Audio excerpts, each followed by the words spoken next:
Mumbai university pre enrolment form और admissions form जो कि ये ऑनलाइन फिलअप किया जाता है मुंबई यूनिवर्सिटी के ऑफिशियल वेबसाइट पे। जो कि मुंबई यूनिवर्सिटी ने इसके लिए अंडर ग्रेजुएट जो एडमिशन्स बच्चे ले रहे हैं, ठीक है, उनके लिए एक अलग से वेबसाइट उन्होंने बनाया हुआ है, तो वहाँ पे जाके आपको एडमिशन्स लेने हैं। बेसिकली यहाँ पे अब जो बच्चे हैं जो फॉर्म फिल कर रहे हैं अंडर ग्रेजुएशंस का, वो अब तक जिन बच्चों ने फिल नहीं किया हुआ है वो फिल कर ले। ठीक है, इसका लास्ट डेट बहुत ही पास में आने वाला है, जो कि लास्ट डेट है 10th of June. 10th of June को 1 बजे तक आप फॉर्म को सबमिट कर सकते हो। 1 बजे के बाद आप फॉर्म को सबमिट नहीं कर पाओगे। देखिए, अभी ये जो 1 बजे तक का टाइम दिया गया है, ये बेसिकली 10 जून का दिया गया है। मैं इतना बस कहना चाहता हूँ कि आप लास्ट डेट 9 जून को पकड़ के चलिए, क्योंकि जब आप 10 जून में इंटर करोगे तो उस समय आपके पास इतना टाइम नहीं रहेगा कि आप फॉर्म फिल कर सको। और मुंबई यूनिवर्सिटी का फॉर्म तो फिल करना है, साथ ही साथ आपको ना कॉलेज के भी फॉर्म को फिल करने हैं। यानी कि ये दो जो प्रोसेस है इसको करने में आपको टाइम लग जाएगा। तो इसीलिए मैं 10th ऑफ जून को अभी यहाँ पे कंसिडर नहीं करूँगा, ओनली लास्ट डेट यहाँ पे लेके जाऊँगा मैं 9th ऑफ जून। क्योंकि कैसा होता है कि अगर बच्चे अब तक वेट कर रहे हैं या बहुत सारे बच्चे गाँव गए हैं, गाँव से रिटर्न आएंगे, तो उसमें कैसा होता है कि सब एक साथ लग जाएंगे वेबसाइट पे, तो उसमें ट्रैफिक ज़्यादा हो जाएगा और नेटवर्क फिर स्लो हो जाएगा, राइट। तो आपको क्या करना है, आप घर बैठे ही मोबाइल से भी अपने ऑनलाइन फॉर्म को फिल कर सकते हो।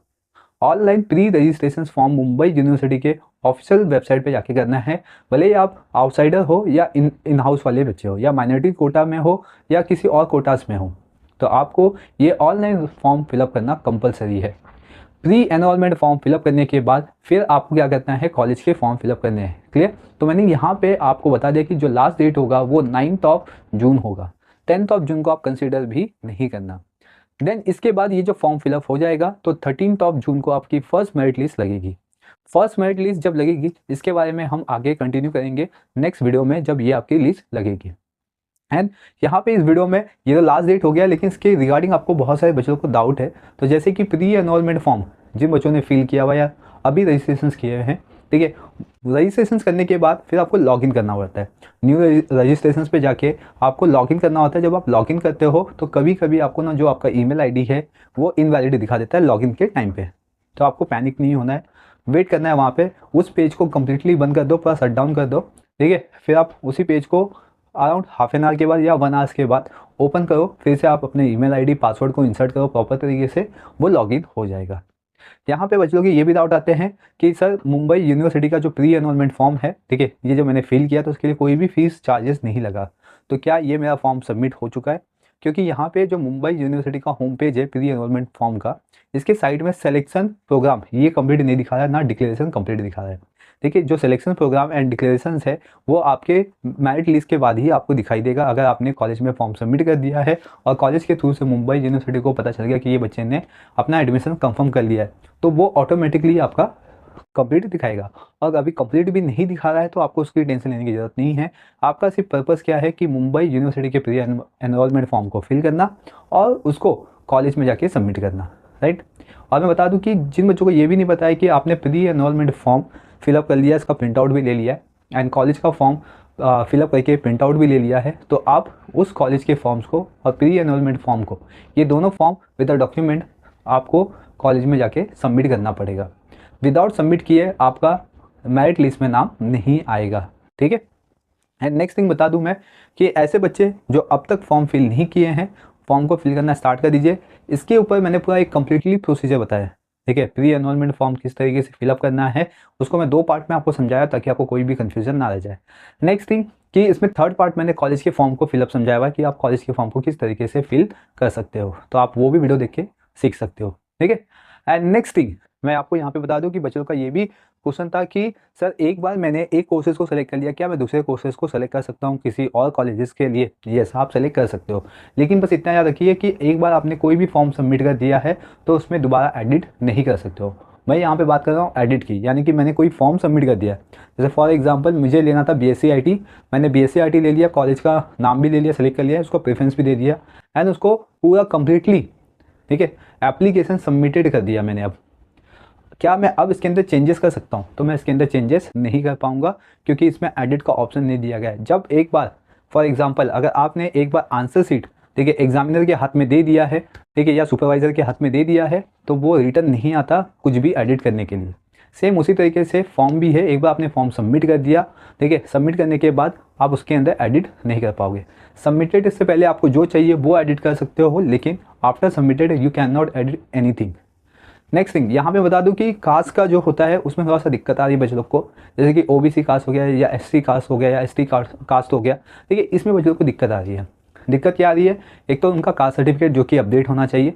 बहुत सारे बच्चों का कास्ट सर्टिफिकेट अपडेट नहीं है, लेकिन आपको क्या करना है कि वो कास्ट सर्टिफिकेट अपलोड करने हैं वहाँ पे, ठीक है, और आपको अपने कास्ट सर्टिफिकेट को अपडेट में डाल देना है। जैसे आप अपडेट में डालोगे, ठीक है, और वो आपका एप्लीकेशन तो सबमिट हो जाएगा, अपडेट में डाल दीजिए। जब आपका सबमिशन का टाइम आएगा, कास्ट सर्टिफिकेट आपको जल्दी मिल जाएगा क्योंकि आपके पास पहले से ये अपडेट करोगे तो और जल्दी मिल जाएगा। तो जो नया अपडेट होकर आएगा उसका कॉपी आप कॉलेज में जाके सबमिट कर सकते हो।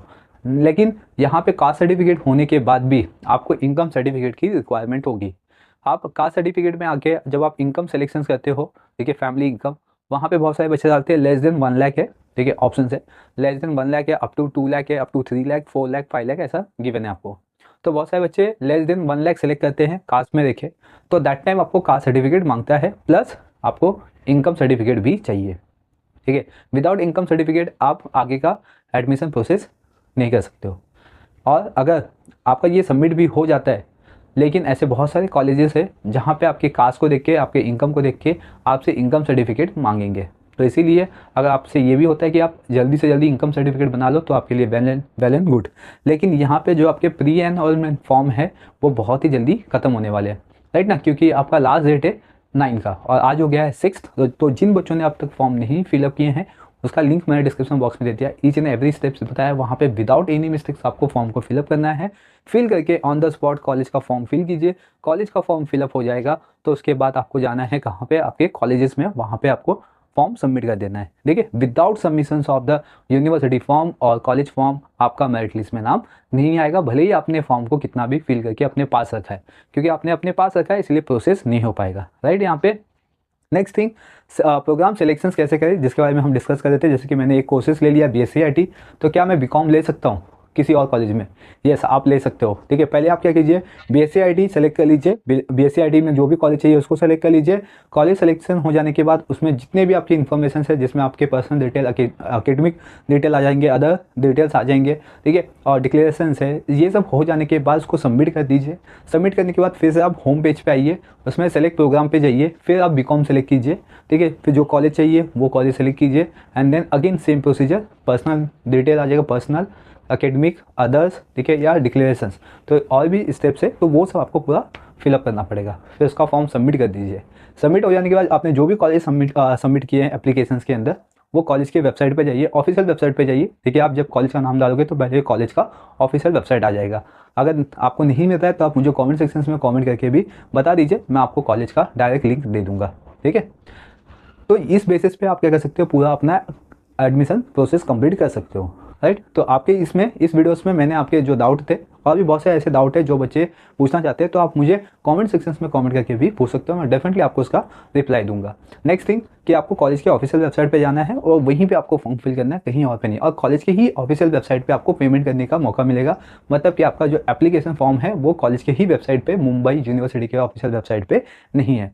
नेक्स्ट थिंग, और भी एक क्वारीज है, जो लास्ट क्वारीज है कि सर क्या ये जो फॉर्म फिलअप है, प्री एनरोलमेंट फॉर्म या कॉलेज के फॉर्म, क्या ये एक्सटेंड होता है या नहीं होता है?